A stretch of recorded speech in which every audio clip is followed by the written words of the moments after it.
Welcome to the Blockchain Startup Show with Harrison Wright, a podcast dedicated to dauntless blockchain leaders building our new decentralized future. You'll hear stories, successes, trials, and tribulations as we channel into the lives of high-performing leaders in crypto and Web3. Whether you're currently a Web3 founder or leader, or you one day aspire to be, you'll gain crucial knowledge and insights to accelerate your learning curve, handle this industry's greatest challenges, and make the impact you've always dreamed of. Hello everyone, this is Harrison Wright. Welcome again to another episode of the Blockchain Startup Show. I'm very excited to welcome today's special guest, Michal Moneta. Michal is leader and chief strategy officer of Onchain, a Web3 insights platform focused on finding and evaluating real-world use cases of blockchain. A couple of reasons I'm really excited to have Michal here today. One, we go way back. I think we've known each other about 3 years now, and it's had a very impressive rise through the industry. We're going to talk about that a little later, the kind of opportunity that seemingly only available in crypto, not so much in traditional industries. It's an awesome story. But also, we're really at that inflection point, I think, where real-world use cases and adoption becoming a critical talking point. I know I'm getting a little impatient saying, hey, where's the use cases? And I'm not the only one. It's a bit of a thing in the zeitgeist at the moment. So I think the timing is excellent. Michal, welcome. It's great to have you. Yeah, hello. And yeah, you are definitely not the first one. That's why we basically established the whole thing with Onchain to finally find this real-world use case of blockchain that we are all looking for. 100%. Do you want to tell us, before we dive into other topics, just what's the kind of 50,000-foot view overview of the Onchain Foundation? Yeah, so basically the Onchain Foundation is a three-headed, not a monster, but an entity consisting of three heads. But basically, these three heads are working towards the same goal. So we have this idealistic vision of bringing people on chain, as we call it, and each entity under Onchain Foundation basically does it in a different way. We have Lisk, which is an OG blockchain generally, like the one from 2016, 2017, that right now transformed into being a layer 2 basically solution for Ethereum, which is, I would say, focused on onboarding people on chain through valuable apps and providing a useful and efficient infrastructure for people who would like to build something.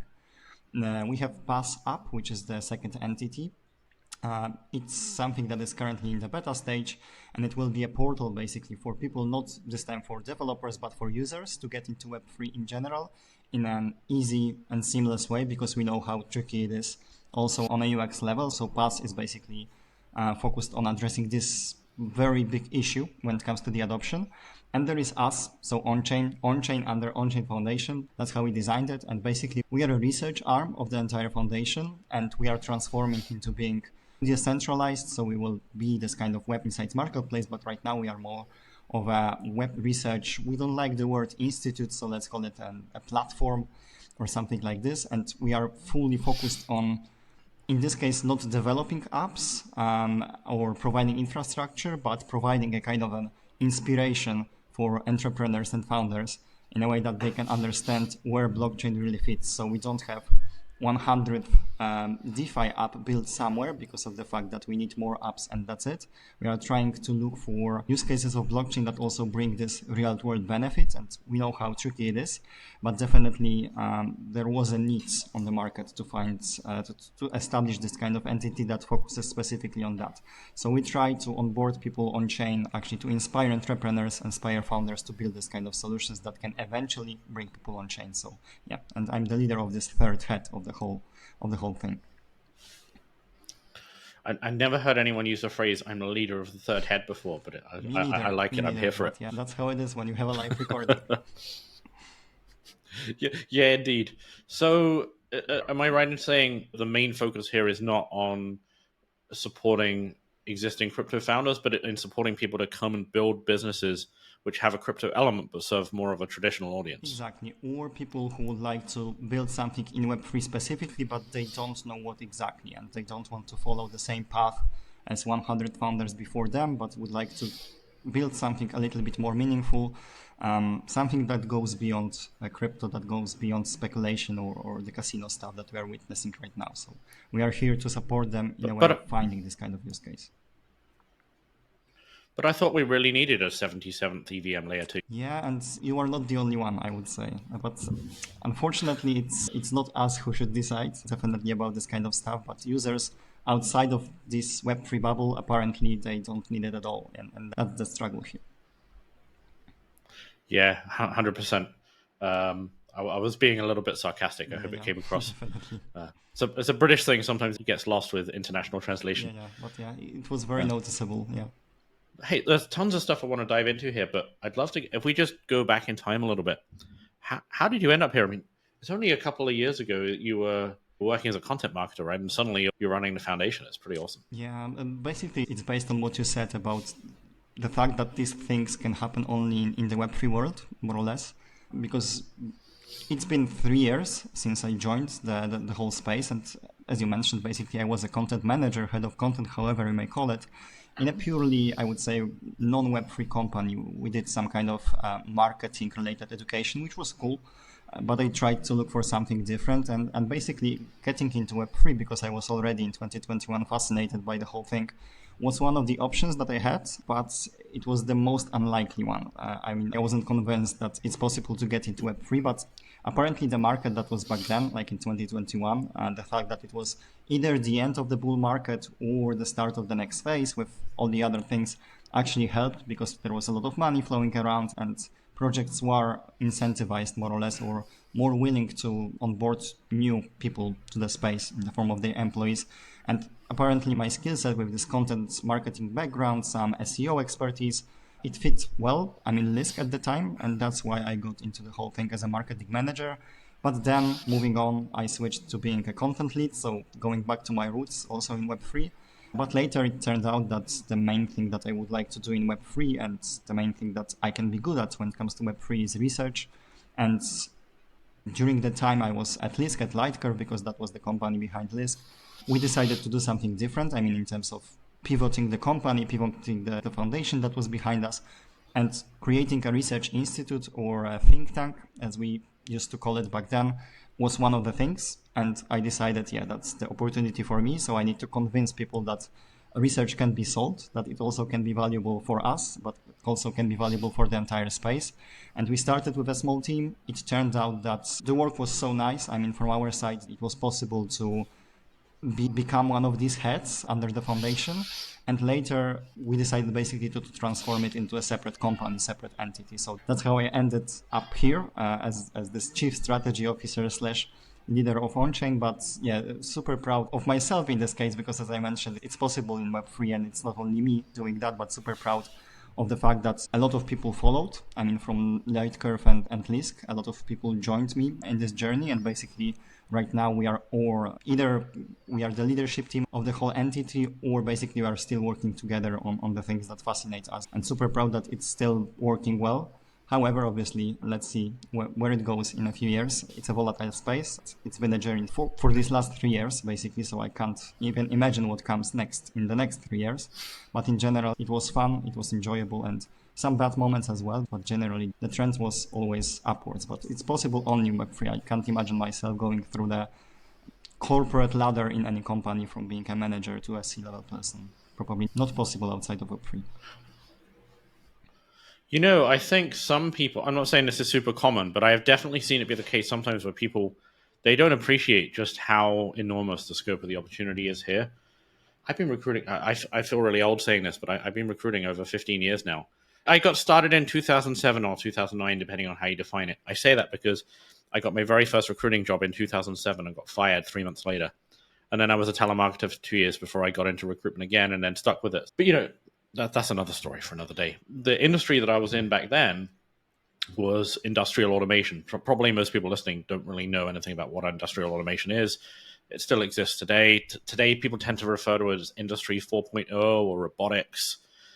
It's the set of things that run automation in factories. So back when I was in the space, your typical product would be something like, the company will sell light curtains. If you're working in a factory, you stick your hand in a machine, the light curtain will detect your hand and shut the machine off so you don't lose your hand. One of many things they would make.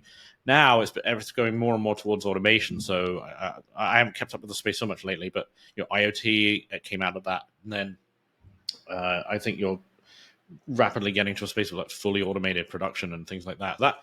But the reason I bring that up is that industry, back when I was working in it in 2009 to 12, the average age, this was true in the UK anyway, back then, the average age of someone working in the industry was 54, which is crazy if you think about it, isn't it? I think I can count the number of people who are 54 in crypto that I've spoken to on probably the fingers of one hand.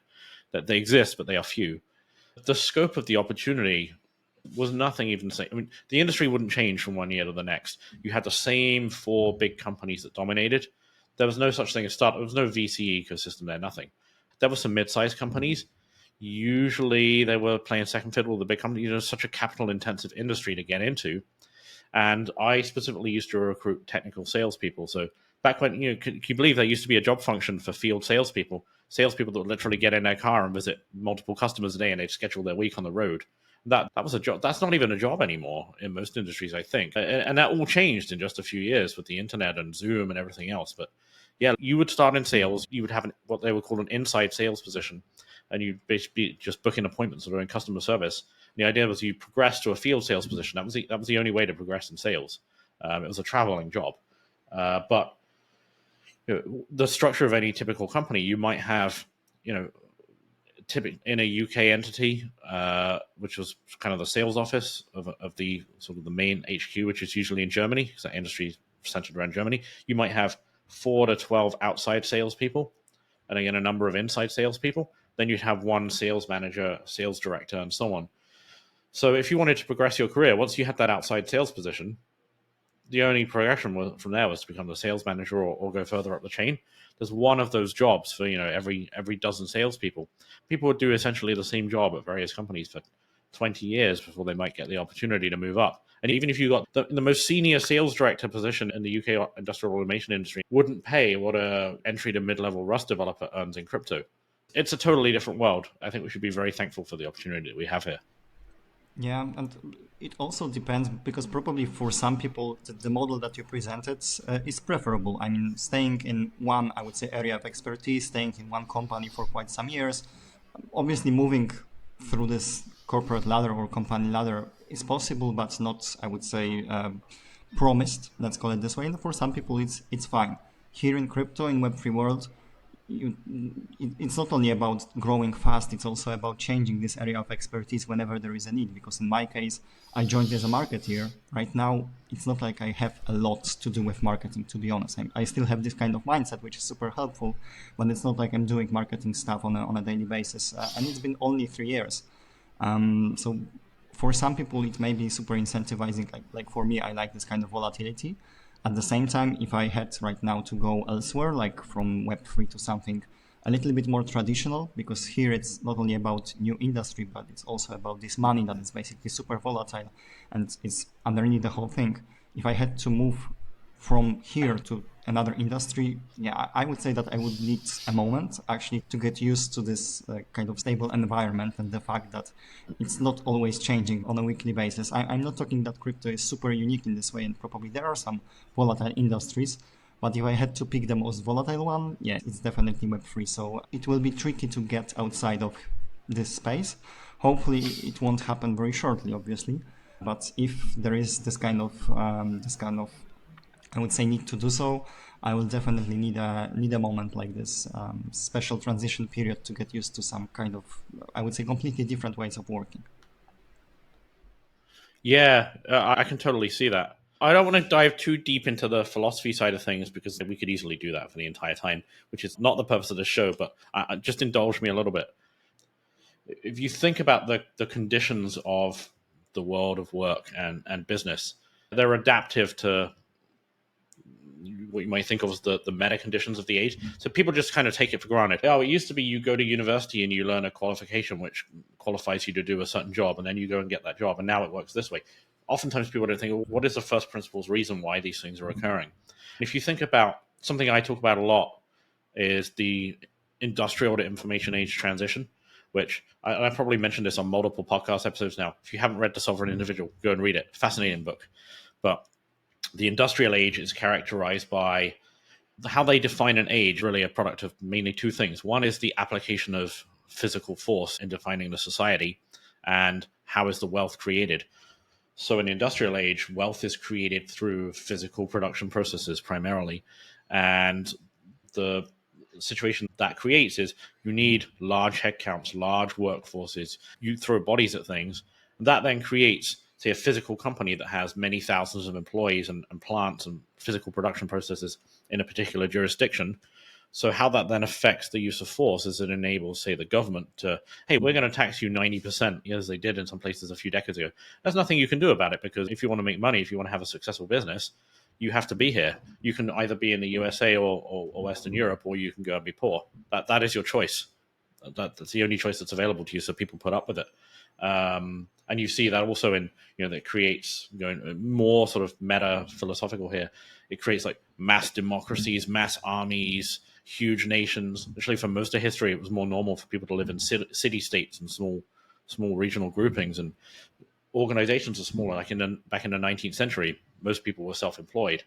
People now take it for granted, or they did until recently, that life is you go to college and then you work for a big company for 30 years. That's not normal. That's a 20th century aberration. It wasn't like that before, and it's not going to be like that in the future either. So where I'm going with this is this whole idea of, hey, you have to, prevailing attitude until recently was you have to earn your stripes. You put in your 20 years and then you'll get an opportunity to, to come and join the big boys. Maybe that is adaptive in a world where companies are built around sheer headcount. And most, I think one of the reasons people have hated work so much is industrial era work is kind of soul destroying. If there's a process that someone else defined, you come in, you operate the process, even if it's a white collar job, you're kind of just doing the same thing over and over again for 40 years.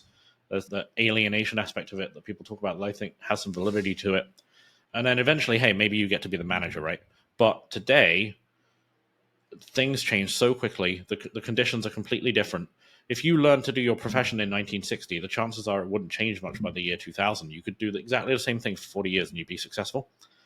I've had to reinvent how I do recruiting and run my business at least twice in 10 years. That's how fast everything changes now. And you see this adaptation to wealth is no longer tied to a physical location. So, this is why we have tax wars and tax battles and tax havens now. Money is in your head. If you don't like the regime, you can just pick up and go somewhere else, which I've done. I know many people in crypto do that as well. The speed of technological change that the internet has brought means that the job changes from one year to the next. I mean, I'll give you an example. Back when I used to recruit for industrial age companies, it was the most common way of looking at, is this person going to be successful? Okay, what success have they had doing the same job in the past? If we were recruiting a technical salesperson for one chain manufacturer, we'd look at a technical salesperson from another chain manufacturer. Similar. What's their track record? Is their track record good? Probably yes. They're going to be successful in the next job. It was mostly as simple as that. But today, you can't necessarily predict someone's future success from past success, because what worked last year doesn't work today. So there's this constant, it's like with schooling and, for the longest time, like school and universities, hey, memorize these things, rote learning. That doesn't work anymore. So people are moving away from universities. And I think within our lifetime, the concept of the university as it exists today is not going to exist anymore. That's another thing, not to ramble too much, but in industrial, people used to ask me about qualifications all the time. One of the most important things I'd find out, when we were talking to candidates in industrial automation, do you have the electrical engineering degree or certificate or whatever? Literally no one has ever asked me about someone's academic qualifications in crypto in 5 years. Not ever. No one cares. Outside of maybe investment banking, VCs, and so on for various reasons. But the skill is no longer, seniority, tenure, and experience not guarantee expertise anymore. Now you can be really good at what you're doing. Tomorrow, some new technological invention, say AI, can change the calculus. If you don't adapt to that calculus, you will cease to be effective. Some 19-year-old guy will come in and found a new company and win. And I think, just to pull this full circle back to what you were saying, it completely changes the calculus around how to reward people and how to promote people and what drives success. If we were to approach things today, that, hey, you have to earn your stripes for 5 or 10 years before we will give you a chance to move up, I mean, those companies would die, because it's not necessarily the most tenured people who have the best ideas and the best approaches anymore. We have to reward direct merit. And you see that in the opportunity that's available. Yeah, definitely. I mean, looking at it from two perspectives, I would say, because we also went through quite, maybe 3 in total, because I went through recruitment processes in the past. I do this kind of things, obviously not as professionally as you, but but obviously we try to hire some people to the company. And at the same time, I'm also working at the university where this topic of actually how this kind of thing, spending 3 years at the university or 5 years, really prepares these young people, like younger than me a little bit, actually to go to the job market. It's tough for me to convince them, working here and basically seeing it from different perspectives, convince these people at the university that, yeah, once you finish, I would say, this particular subject, this particular thing, yeah, it will give you a better chance. I mean, no way. I mean, obviously it's obvious and it's cliche, but it's still in the head of these people, because we did also some kind of research at the universities, not for Onchain, but for the university itself. And for many people still, this diploma, this certificate, it's still important because they believe that it will give them the opportunity to get a better role as an entry or do something different because of the fact that they earn a nice grade or at least have diploma. And obviously we both know, especially in the industry that we are working in, it's not the case. And the same thing with the experience. Even when I looked at CVs of people that were applying to us, different multiple positions, I mean, from partnerships manager through researchers and completely different ones like full stack developers. Obviously we looked into their experience and checked, but definitely not how long they worked, especially since some of them were completely from outside the industry. I had to indicate one thing which is important and is related to this tenure. It's basically the fact that people maybe worked in Web3 for a longer time. Maybe that would be a little bit more convincing, but the scope of experience actually, it didn't matter that much. What mattered obviously were their practical skills, and it's difficult to assess it based on the CV. Right now we are moving into a proper recruitment podcast, basically, but you are the expert here. But definitely the thing that convinced us to hire a specific person was either a project, something that we discussed with them on a practical level, definitely not the number of years that they spent. And also, I don't think they expected from us that we will offer them a better position or a higher salary because of the fact that they have more experience generally as a person in the workplace than other people. I don't think this kind of mindset was there, because in Web3 it doesn't work this way. Basically, it's based on the merit. And now, me going into full circle here, basically I had this nice opportunity recently to promote some people into higher positions, which is always super, I would say, rewarding also for me. That, yeah, you see it in these people that they are ready. And to be honest, there was a correlation between how long we worked with each other, probably a little bit longer than in the case of other people, but it was not super one-to-one correlation here. It was just based on the merits, not the fact that they worked for 3 months longer with me than other people. And everyone, I would say, acknowledged that and saw it in the same way.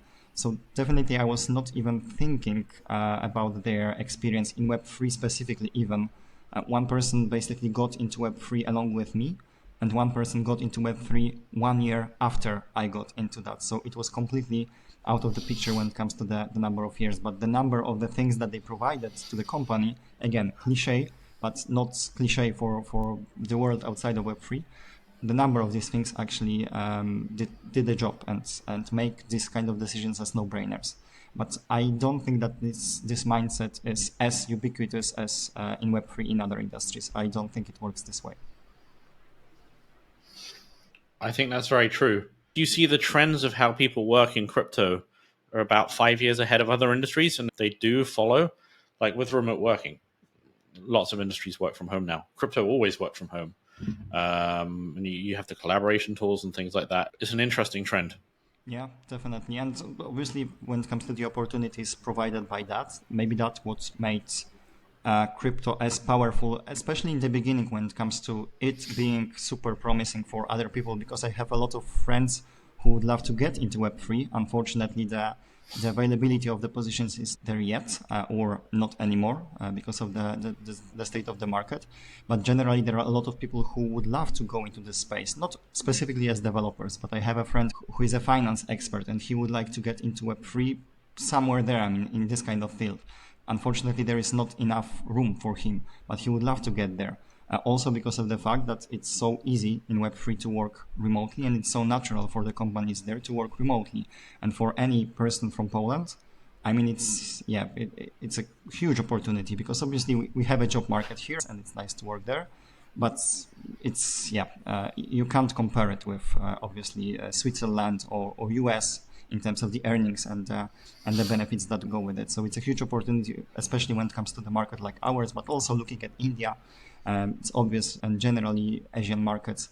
And as you mentioned, we were ahead of these things, and that's what makes Web3 also so appealing to young people or general newcomers. But coming back to the topic of age, we also have older people in the company, like way older than me, way older than the age that you mentioned as a 54, which is also super cool that these kind of people, obviously it's about their mindset, and it's not so easy for everyone actually at this age, and it's a stereotype, but probably backed by something, that at this age to make this kind of switch and get into the space that is so volatile compared to the other industries. But it's great to see this kind of people working there as well and being excited about this kind of opportunity, because again, crypto is completely different. I mean, Web3 is completely different when it comes to the way you work, and maybe that's what makes it appealing not only for youngsters, but also for more experienced people in this case. And again, in the case of this specific person, the fact that she or he has 30 years experience, whether it was advantage or disadvantage for some recruiters when it comes to Web3, to be honest, I'm not sure. So definitely the case of age, the case of tenure shouldn't, I would say, be considered first. We hired this person because she wrote very, very well, and now she manages very, very well. But definitely, if you looked only at her CV, you would think that, yeah, it's not an appropriate person for a Web3 company. And it turned out to be completely the opposite. So, yeah. Yeah, I don't want to go to, because the point of this this episode was not to talk about recruiting, but I just want to quickly say on that. Yeah, I think sometimes, oh no, it's a completely wrong way to think about it. Oh no, that person's too old to work here. It's such a ridiculous thing to say. I think the important thing is that people used to use experience level as a proxy for competence, and it was never 100% accurate, but it was accurate enough for the conditions at the time that people could afford to be lazy in considering it like that, and it would work out most of the time. But today, you can't use experience as a proxy for competence because the conditions change so quickly. But it doesn't mean that experience isn't valuable. And I've definitely seen many cases where someone would say 30 years experience brings a perspective and a level of wisdom to the situation that a exclusively younger team wouldn't have. Experience becomes a secondary factor compared to a lot of other things now versus the primary factor that it used to be. That's how I see it. Yeah, and this primary factor can even be the mindset. You either have a status quo mindset and the change mindset. And I don't know the exact statistics, but yeah, likely the majority of people have the status quo mindset, definitely. Especially since our brains are, I would say, run this way, that the status quo is the safer option. Also, when it comes to the work, obviously, because there are huge risks associated with the change in our working careers. So looking at people when it comes to going beyond this age and experience, definitely the case of assessing their mindset, which is obviously super tricky to assess during 1 hour conversation or whatever, but it's critical to have at least understanding where this particular person can go, whether it's the status quo one or basically the change mindset, because it can help, I would say, turn around all the things very quickly. If they don't have specific skills, maybe they can gain them very quickly. Maybe they will be at least willing to gain them.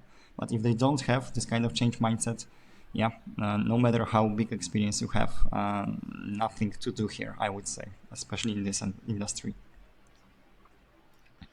Exactly. Couldn't have said it better myself. So with that, let's talk about adoption.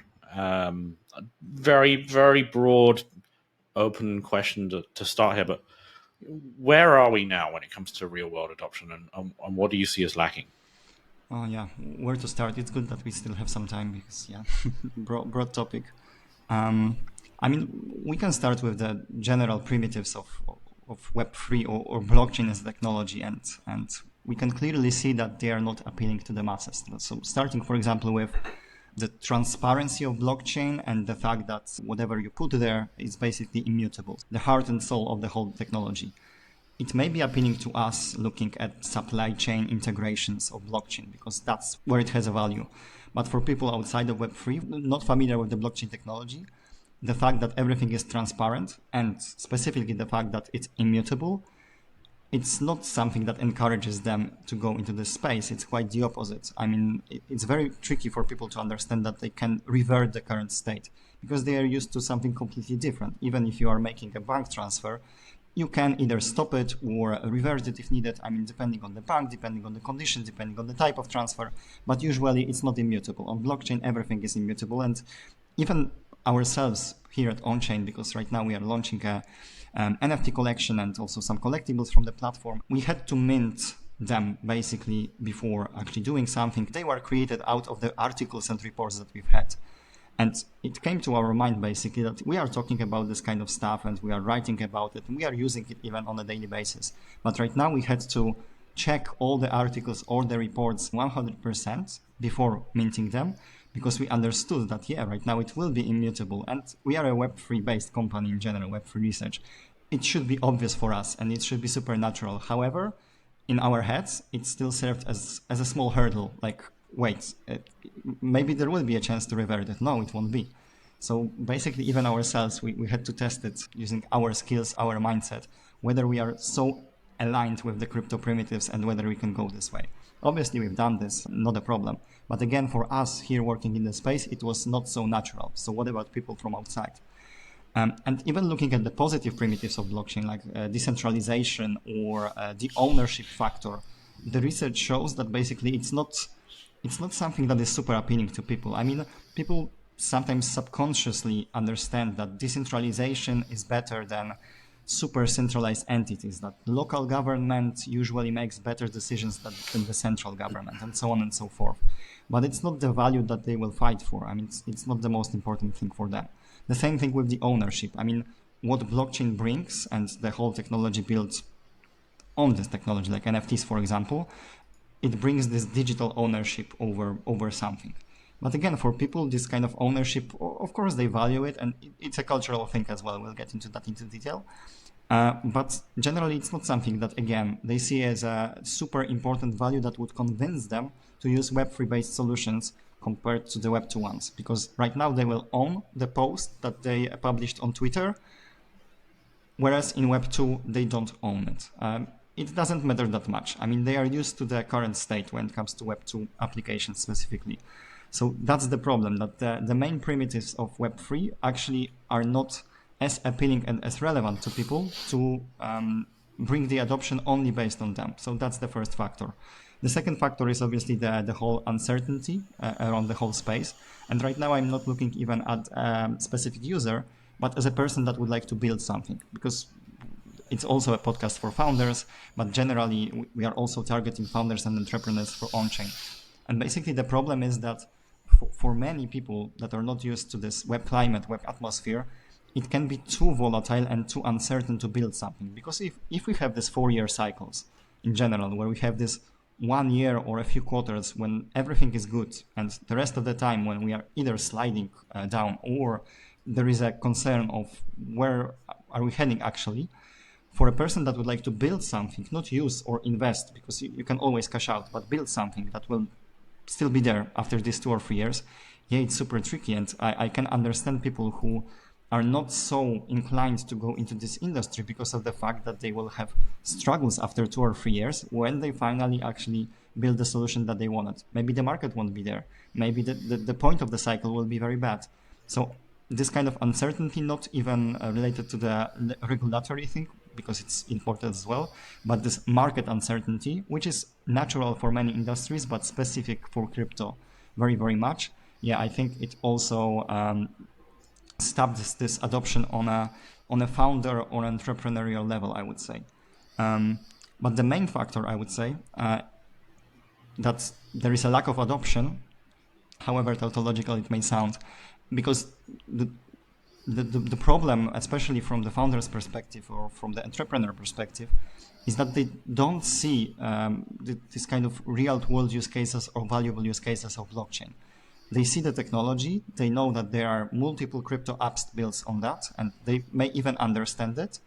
But when it comes to the real-world aspect, they are not aware of this, because it's not like these kind of valuable use cases that go beyond crypto, that they don't exist. They are still there, but the awareness about them, it's non-existent. When I tell people about blockchain in general, something rings a bell, but nothing special. When I tell them about crypto, yeah, crypto, oh my God.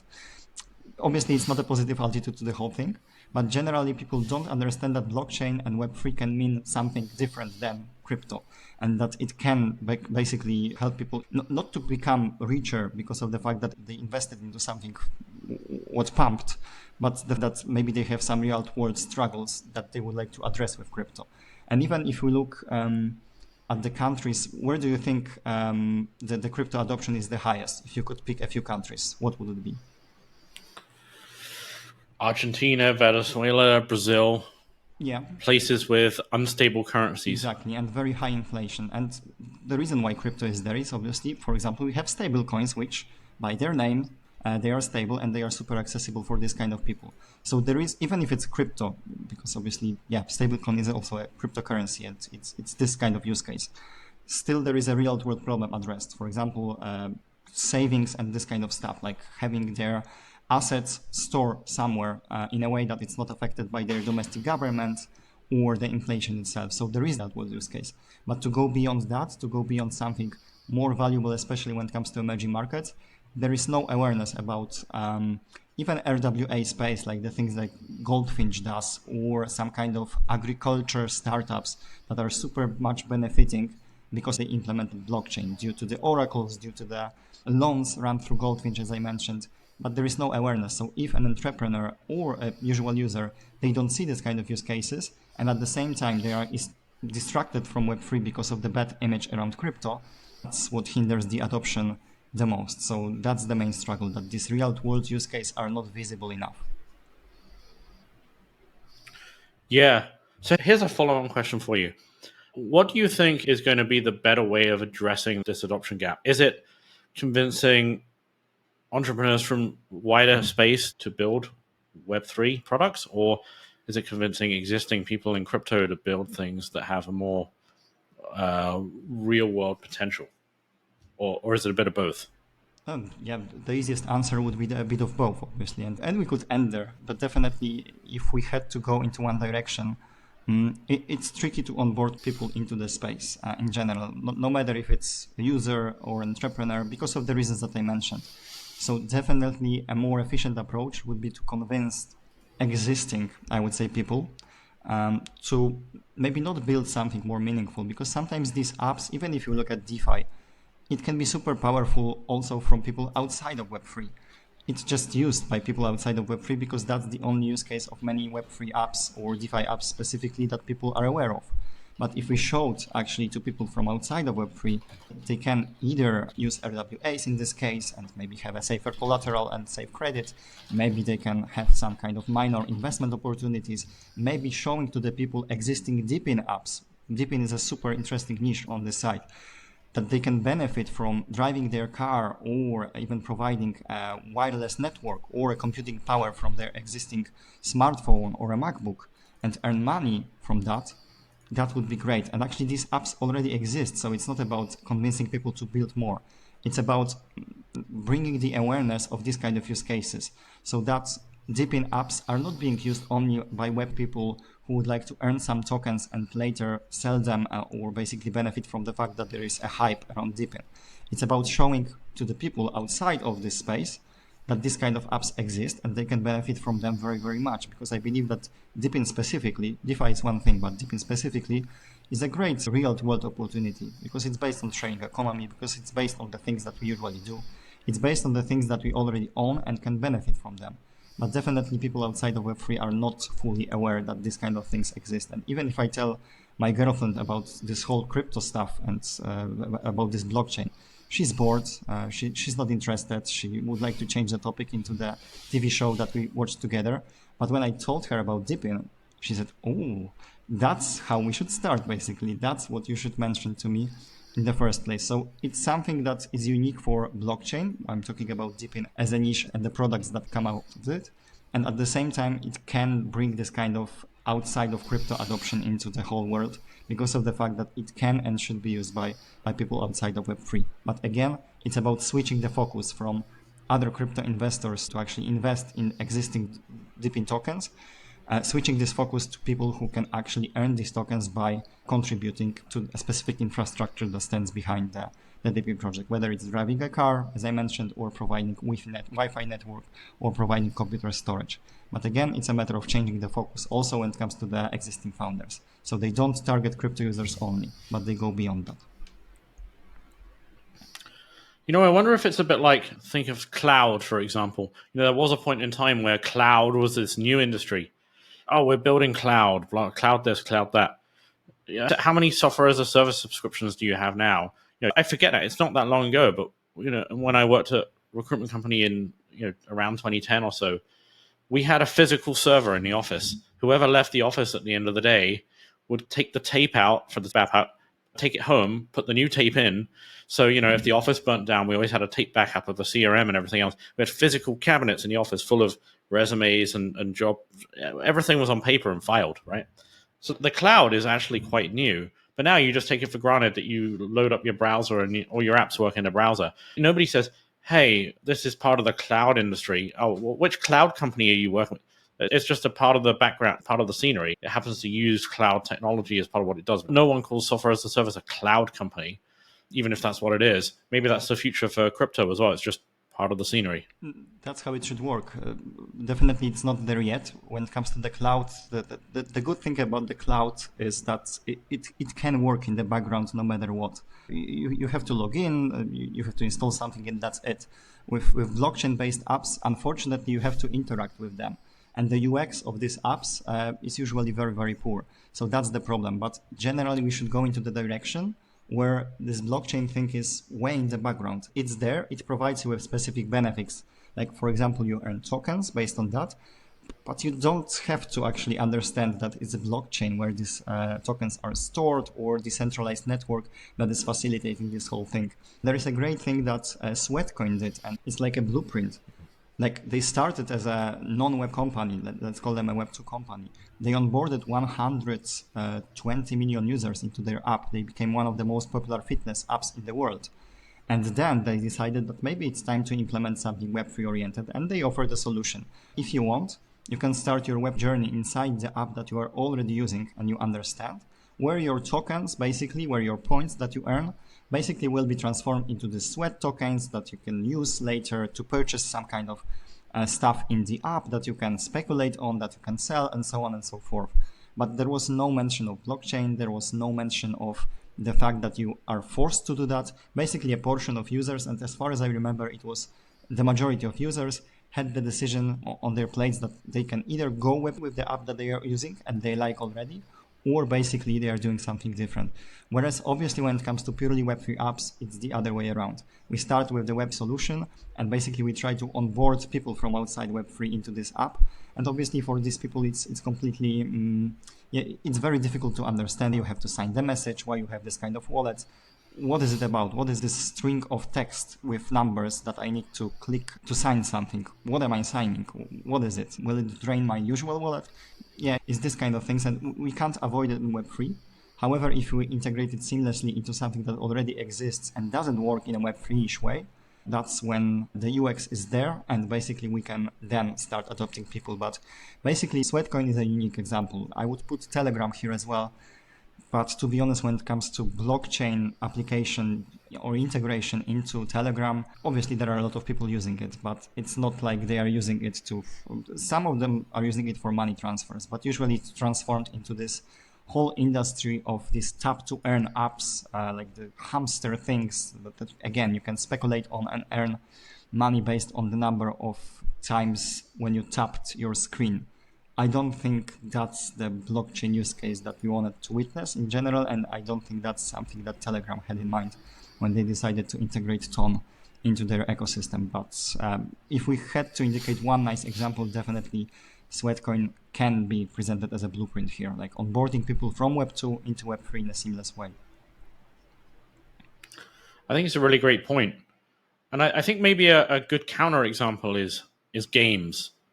Now, I like games. I think most people who work in crypto probably like games, which is why Discord has become a standard for the industry. I like crypto, but I have no desire to play any of the... I have zero interest in having crypto in my games in the way that it currently exists. And you've seen there's so much money and time and hype gone into GameFi. What has it actually produced? And I think the problem is people are approaching it from the wrong direction. The value of the consumer product is in how the consumer values it, which seems obvious when you put it that way. But the appropriate starting point is here, hey, what is the experience we can provide to the user? That's the number one thing that makes a game successful. When you look at, you have these big publishers like EA and so on that cannibalize all the games and turn off all their customers. Well, it's because people that don't understand games and people that like games that are making the decisions about how to build games.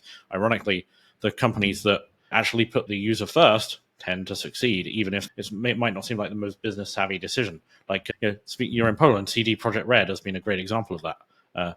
Less so lately, but for a long time, people loved them for exactly that reason, and they got rewarded with great success. No one is sitting there thinking, hey, I'd love to have some Web3 tokens in my game. But the problem I see with a lot at a distance, I've never personally worked with a GameFi project, but from a distance, what I see is a lot of people are looking at this the wrong way around. They're looking at, hey, how can I build a Web3 game? I want to build tokens and I want to make a game around it. But it's the wrong question, because who are they building it for? They're building it for their personal interest or their financial goals. They're not building it for the user. I can see a future where there is Web3 gaming is a legitimate thing. Maybe there's some sort of in-game economy that's tied to a blockchain element that allows you to earn real money for you. And it's just, again, part of the background. It's not the defining feature of the game. People wouldn't even call it a Web3 game. It wouldn't even occur to them. It's just an online game that has an economy, happens to be on Web3 rails in the background. Yeah, I mean, Web3 game is a great example and very unfortunate case at the same time, because even if you look at Axie Infinity, I mean, 2021 and the whole hype and this whole nice use case, basically, where people from Philippines were able to earn a living because of the fact that they play to earn games. And in this case, the experience didn't matter, because in this case, the experience was more about the real life experience, thanks to the fact that they played this game, however stupid it may be. But obviously it got adopted not only people from Philippines specifically, or people from emerging and frontier markets, but it got adopted by Web3 space, which was very hungry for returns at the time. And both ends, all these metaverse lands related projects evolved into something really, not sure if it's a word in English, caricatural. It's something like this, like completely opposite to the idea. Because from the app that provided people in need of money in general the opportunity to earn this money through gaming, it evolved into this kind of virtual world where you had to pay $1 million for a piece of digital land that you owned. It was in the form of an NFT, but at the same time, same as other NFTs from this period, actually it turned out not to be the best investment opportunity compared to physical lands, for example. And specifically when it comes to this metaverse thing, Roblox is a great example, because right now I posted recently on Twitter that it has more revenues, not income, because they struggle on this side very much, but as for the revenues, they have more revenues than 3 other biggest gaming studios combined. So there are a lot of people playing this game, a lot of people interacting. And I wrote on Twitter that basically it's one of the biggest missed opportunities for metaverse in general. I mean, missed opportunities.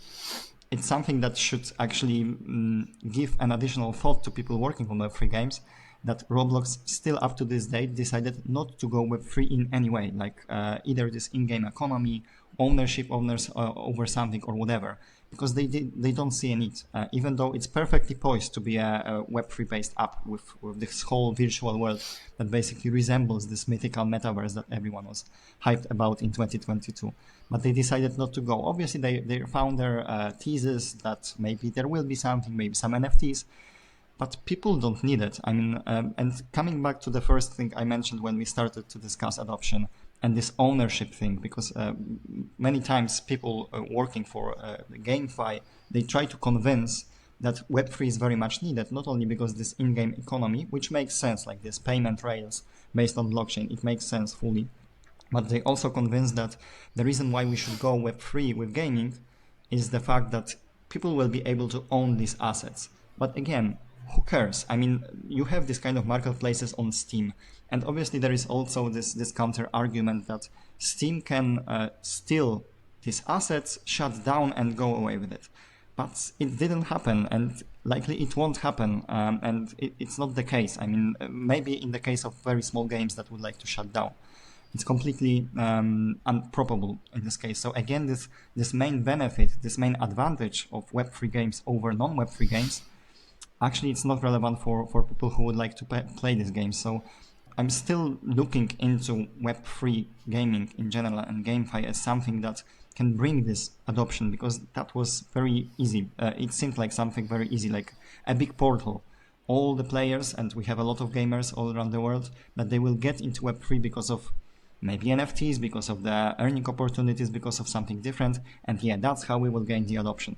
But unfortunately, it didn't happen because of the fact that these benefits of Web3, they didn't seem to be as appealing as in-game experience, which is basically non-existent in many Web3 games. So yeah, the biggest problem with Web3 games, so the lack of nice gaming experience, obviously turns out to be super relevant, and it's obvious it should be this way. And the biggest advantage of Web3 games, which is the ownership or this in-game economy, turns out not to be relevant at all. And that's the problem with GameFi in general. So I'm not convinced, to be honest, that it can succeed in the future, which would be very unfortunate because it started on a very positive note with, and for a person and for a representative of an entity that looks into this real world aspects of blockchain, Axie is a perfect use case. But unfortunately, after 3 months, this real world use case transformed into something completely different. And I also had some AXS coins, I think that's how they were called, and I haven't played the game. So obviously I was also one of these guys that decided not to play it at all, and I didn't even know at the time how performs, what is it about, but I held some coins and I speculated on them and sold them at some point. So yeah, I was also on this bad side, and I'm pretty sure that the majority of users actually were on this side as well. So that was the big problem, and it's unfortunate that it didn't succeed. That's what I wanted to say. I think there's a huge lesson for founders here. Let me give you a thought and then something else. So to tie this also back to what you were saying earlier about adoption and what people think is useful, classic case in point. Hey, it's like X, but decentralized. How many times have I heard the pitch now? To be fair, more a while ago. It's like Uber, but on blockchain. That matters. And I think classic. I care about privacy and decentralization, or at least I think I do. But I still use Gmail and G Suite. Why aren't I using Proton Mail for all my email? Well, Proton Mail doesn't have the same functionality that G Suite does. My business runs on G Suite. Theoretically, I'd love to get away from G Suite and Google, but the functionality of the thing is more important. So I still use G Suite. Pretty sure if you were to do a survey of what people use for their emails and what crypto companies' email servers run on, it would mostly be G Suite or maybe Outlook. It's not Proton Mail. So the functionality is primary. The actual use case is primary to the philosophy for most people most of the time, even people that work in the industry, let alone the mass consumer. Now, something else I wanted to bring up, which I think ties in here, this is going to seem like completely out of left field. There's a fantastic book for anyone in marketing, branding, positioning, or that includes founders, of course, called The Challenger Customer. And one of the, I won't go into what the book's about, but The Challenger has a great case study in it. There's a company called Dentsply that makes dental instruments. And in this case study, what happens is they manufacture these amazing new set of dental instruments. They're, supposedly, I'm not a dentist, but most dental instruments are very unwieldy. They have cords on them. They're very uncomfortable to work with, et cetera, et cetera. So here's our great new dental instruments. They're cordless, ergonomic, lightweight, really easy to use. They sent their salespeople out into the world to talk to dentists to sell these great new dental instruments. And the salespeople reported back. They were all having the same conversation, which was, hey, let me show you our great new dental instruments that are best in the world. Invariably, the dentist would turn around and say, yeah, these are great dental instruments. These are the best dental instruments in the world. But my problem is, I don't need new dental instruments. Oh, okay. What now? So they thought they had a hole-in-one, kind of like the GameFi thing, I think, or so many things people build in crypto. Only it turns out they don't care about that. So what they did, this is the genius of it, they spent a lot of time and money on research. And what they discovered was that one of the biggest, most challenging problems for dental practices in the world was sick leave from dental assistants. So there's a huge sickness epidemic among dental assistants, which of course costs the practice time, money, disruptions, etc.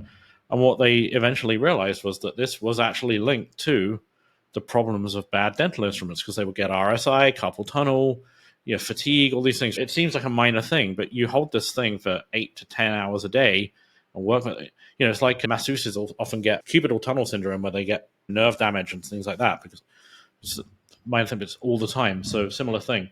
So they went back. They retooled their entire sales process, sent their reps in to talk to dentists again. But this time, instead of talking about, hey, here's our great dental instruments, hey, I want to talk to you about the impact of absences from dental assistants on your practice. Is this a problem you struggle with? This is what our research is telling us. And then it would go through the problems, the implications of the problems, and the costs. So would you be motivated to solve this problem? Yes, I would. Well, let me tell you, we actually have a solution for this very problem. And of course, their new dental instruments were flying off the shelves. And it just goes to show, I think, probably the foundational mistake that founders and businesses of all kinds make is not building they build the thing that they think is important and sell it for the reasons they think is important. They don't consider what the customer actually considers important, which is often a very different thing. Just solving that mistake alone, we'd probably see a completely different industry today. And it's for the person with this marketing mindset, it sounds like a verse in the Bible, like start with the problem, start with the customer, start with the product market fit. But with Web3, it's a little bit trickier. And I read one nice report by Messari, not only one, they have quite a lot, but there was one where there was this ongoing infrastructure versus app debate, like where should we focus? I mean, whether we should build more apps or more efficient infrastructure. And what they stated there, that basically you have two options when it comes to building an app or whatever, that you can either build a decentralized version of something that exists, something that was already there, or you can build something that hasn't been possible without introducing blockchain. I mean, that hasn't been possible before. And in this first category, we have all these decentralized Twitters, we have all these decentralized Facebooks, which can be appealing, unfortunately, for short term. And we are basically working on the report on decentralized social media. And I can't tell you already what the finding will be, but it's not like it will be a super positive outlook for a decentralized social media space. There will be a need to find a common ground. But in this other category, where we are building something that was not possible before blockchain, that's where we need to actually focus on this product market fit, because maybe that's how it should work. Basically, blockchain should address the need or the challenge that is there. Bitcoin did that. We didn't have this kind of digital store of value. It's the most obvious use case for blockchain, the earliest one, but the most working one, definitely. Stablecoins, when it comes to easy transfers between people and also a little bit more decentralized version of money that is also stable when it comes to the value of this money. So it's not a volatile cryptocurrency, but it's not also a dollar which is governed by a central entity. Obvious challenge, obvious use case, and it hasn't been possible without blockchain. And right now we are looking for more, like, for example, Deepin is another option. Here, when it comes to Deepin, for example, you have unused resources, and basically you are not incentivized enough to use them or to share them. Sharing economy was nice. I even wrote a paper, like my bachelor's degree was about sharing economy. It's a nice concept, but without clear incentives, it's tricky to implement it in practice. And basically all the sharing economy was stolen by Uber, Airbnb, and entities that decided to go professionally there instead of posting on Booking or being a taxi driver. And again, Deepin provides something different. It basically incentivizes people to, I would say, contribute to the sharing economy by sharing, again, your computing resources, by sharing your network resources, Wi-Fi hotspot, by sharing the data that you are still collecting when you are driving a car, and so on and so forth. And that's another, I would say, unique use case for Web3 and blockchain that I can see. Because again, we likely don't need another decentralized version of something. I mean, we already tested it. We already have many options, especially in social media. It's the most obvious examples, but in other industries as well. A lot of decentralized X, decentralized something, decentralized XYZ, a lot of things like this. But clearly it's the fact that these projects are run, it's just an invention of the people behind them, that it would be nice to decentralize this. It would be nice to decentralize this. But to be honest, the problem is that people don't want it. So if we find something unique, if you find this unique need, unique challenge, and then we see that blockchain is the option to address it by decentralizing the payment network, by decentralizing the network behind the Deepin project, yeah, that's how it should work. But unfortunately, when it comes to the latter category, of use cases that haven't been possible before introducing blockchain, actually there are not many of them. And if I had to indicate a few, Bitcoin, stablecoins, I hope Deepin, I hope also DeSci, which is another promising niches, but it's based on my hopes. As for the things that were battle tested, unfortunately, Bitcoin and stablecoins would be the best picks there. What about...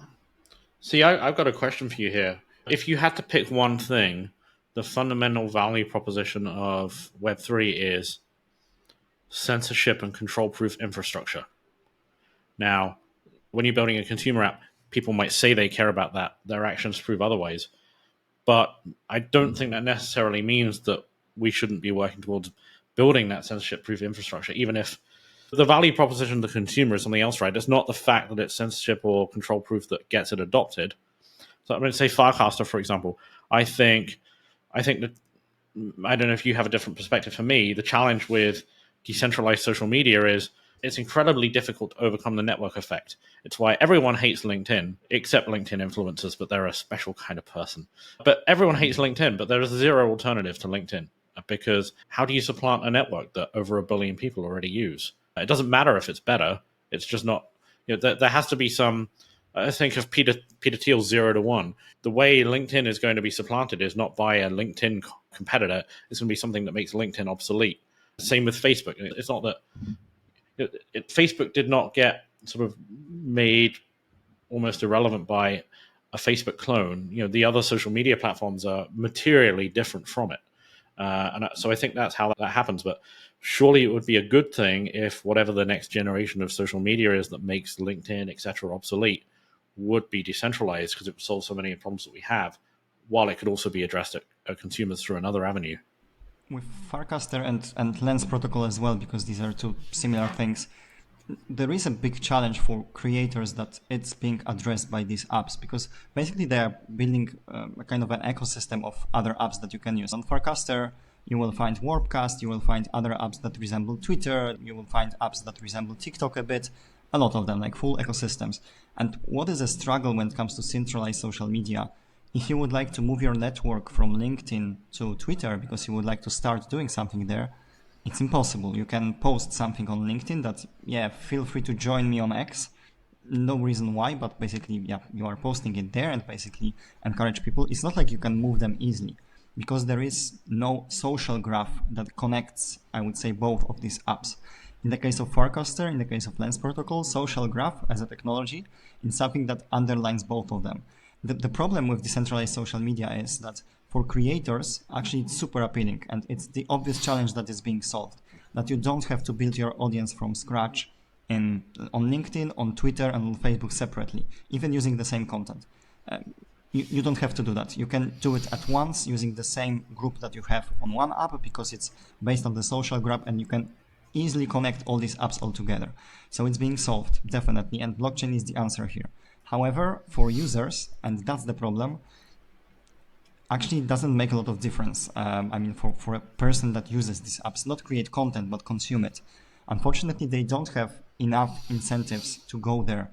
Obviously, censorship-proof aspect of the platform can be one, but right now, as far as I'm seeing, some of the platforms that are moving into these directions, they are moving into something very, very edgy.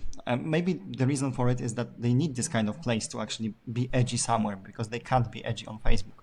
But it doesn't incentivize more people to join, because for many people it will be too edgy, even for some that are not, I would say, aligned with the policy that Twitter or Facebook is pursuing.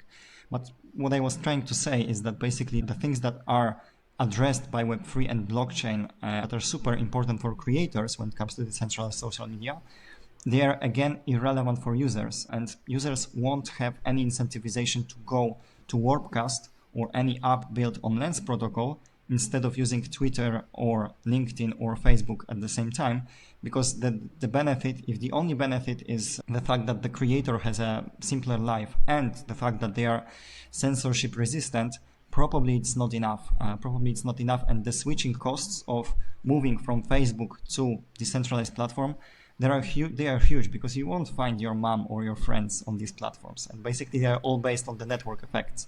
So that's a tricky thing about this. So either these two spaces will merge a little bit, or we will see small niche competitors for all of these platforms, but again, they will be a bit niche, or actually the whole decentralized social media thing will be gone because there is not enough, I would say, adoption potential here, and that's the problem. But again, I'm talking about this before wrapping up the entire report, so maybe the outcome and the main finding will be different, but I was not super bullish, I would say, after doing the research on this specific topic. Super interesting.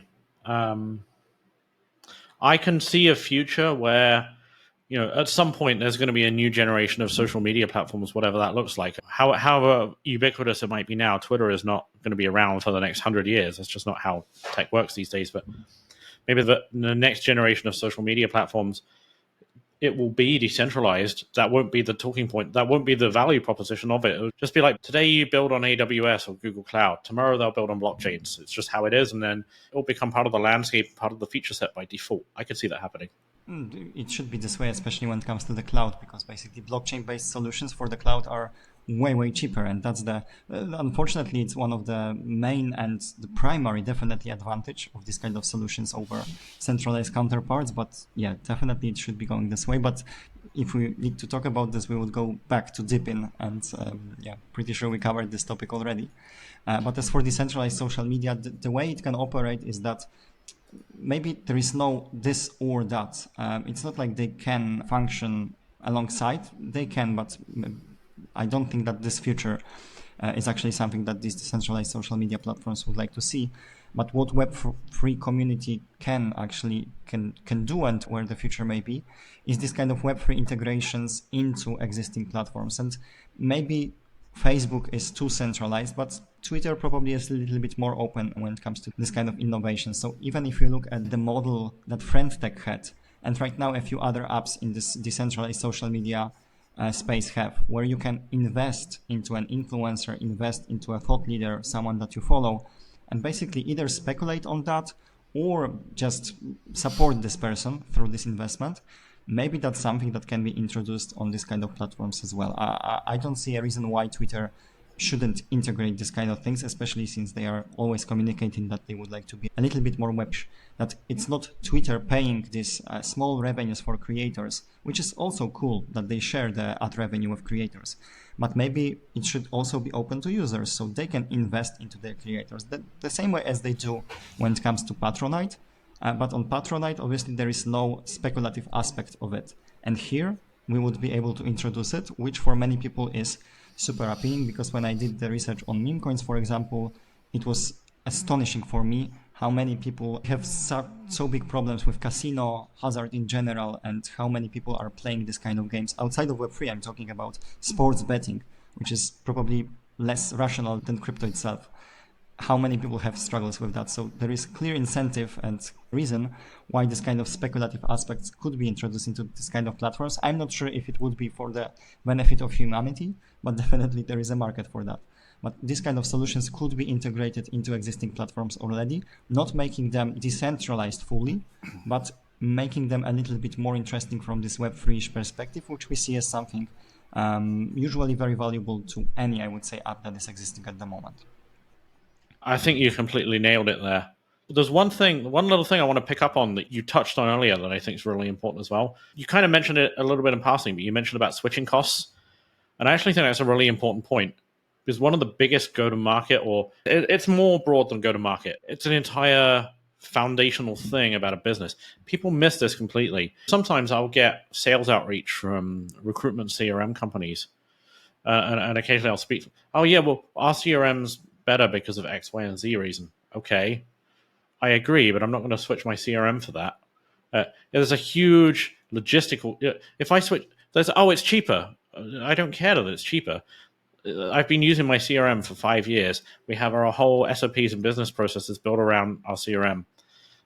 Everything, it integrates with all the other things that we have. If I change my CRM, I don't even care if it's half the price or if it's 20% better. Right? We need to change the structure of how we do everything. We need to migrate the data. I need to train people on it all over again. I have to find new integrations. So some of this is custom Python stuff to integrate this with that in a way that is not natively available.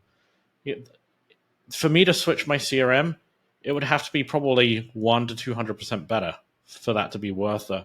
And oftentimes, people think they've got this brilliant thing. Oh, hey, it's better than this and it's cheaper. But actually, the hassle and time and so on of switching from one thing to another is far more important than the price or whatever the benefit is and things like that. And I think that's another one of those critical errors people make when they're designing companies and go-to-market strategies. They completely don't take that into account. This is better than that, so we'll be successful.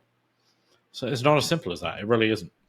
Yeah, definitely. I mean, there is, I would say, natural inertia that we have as people, and it's natural. I would say it's nothing wrong with it, but we don't want to make a change for any reason or for a small reason. It needs to be big, especially when it comes to things like software. I mean, it's super tricky. But to add to that, when it comes to switching costs, because the switching costs from moving from Web 2 into Web 3, when it comes to any solution, they are huge. At the same time, switching costs from moving from one Web3 app to another, they are super low, which is great for users, but at the same time makes it very tricky. Now coming back to the target audience, it will make it very tricky and challenging for a founder, for an entrepreneur, because of the fact that the competition is very big, and at the same time people can freely move from one app to another.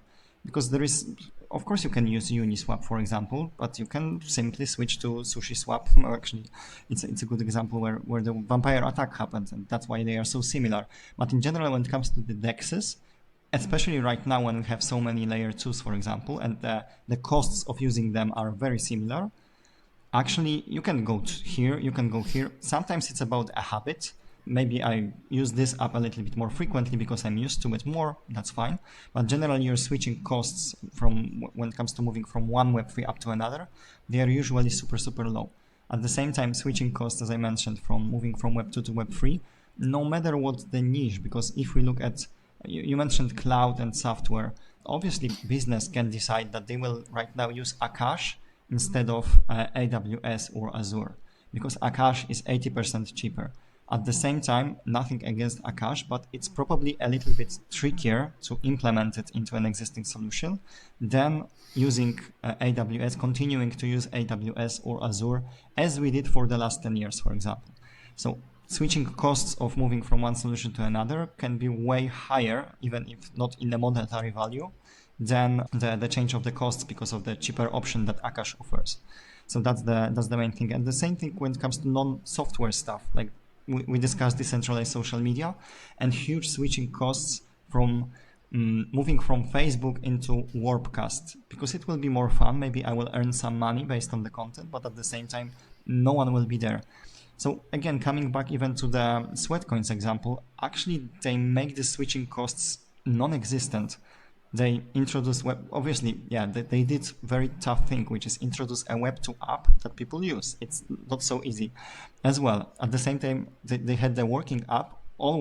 They had this kind of Web3 thing in mind, but once they get the user base, once they battle tested the app, that's when they actually introduced a Web3 solution, which people decided to use in the majority or in a significant portion.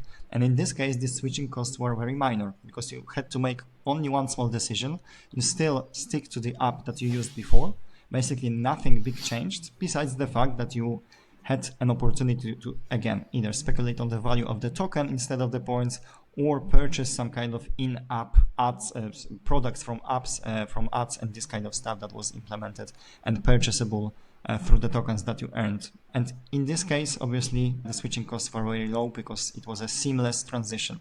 But not every app can do it the same way because, again, they build the user app first. But if I had advice for founders in a way that they should do that, again, it will be a cliche, but you also mentioned it a couple of times. Let's start with the problem, with the product market fit and the experience, and then decide whether blockchain integration is the right thing. Because maybe Web3 is not a solution to this particular problem, and we don't need it at all. But if we start with this problem, with this challenge, and then we discover that, decentralizing this thing or providing people with a specific sense of ownership, it will do the job, then obviously blockchain will be the best answer. The thing is that whether we have this kind of question, and that's the thing that we should focus on first. I have found this conversation super valuable. I hope that it is as valuable to the audience as I think it's been. I'm imagining a founder, either an existing founder who's thinking about pivoting or doing something slightly new, or someone who's thinking about building a crypto business that is not for existing crypto people, but for a broader consumer base. And I think something that's absolutely critical about that is having the right theoretical underpinnings and understanding of the factors that are going to make that business successful. If we think about some of the things we discussed here, such as what the user actually cares about, not what we think is cool, take into account the switching costs, take into account what's actually going to drive real adoption. People bearing those things in mind before they embark on this sort of journey is going to be critical. Is there any last pieces of advice you'd have for such a founder, Michal? Yeah, but maybe it will pave the way for the second edition of our talk, because it's a broad topic. But besides this start of the journey when it comes to building a product, of finding the product market fit, addressing the challenge, considering the switching costs, there are two big areas that Web3 founders overlook very, very much. And one is a business model. So deciding what exactly it is, that we don't, I would say, rely on the token value appreciation or VC funding, and that's it. So that's the one thing. And the second thing is the approach to crossing the chasm. I'm pretty sure you know the concept, but it's about attracting not the mass market, but early mass market, let's call it, after we build a product and find the right product market fit among the tech geeks. Because in the case of many Web3 projects, it's quite easy to get early adopted among a small group of people, like people who would like to speculate on a specific thing, or they are just embraced by the idea of something being decentralized. But then going into the mass market, we discussed it in detail, but there are specific approaches to that. It needs to be defined earlier how we would like to approach this. And crossing the chasm as a concept and also as a book is something that I would definitely recommend. So these are the next two steps that we can cover maybe sometime later, not to extend this one. I'm down for that. We'll have to do that sooner or later. Yeah, definitely, because without it, the picture won't be complete. So definitely we need to do that. Well, hey, it's been an absolute pleasure having you on today. Thank you for taking the time. And actually, I know you put a lot of time into prep for this as well, which does not go unnoticed. Really appreciate you sharing your expertise here. I think it's been really, really valuable. To everyone tuning in, thanks for listening. And we'll see you next time. Thanks a lot.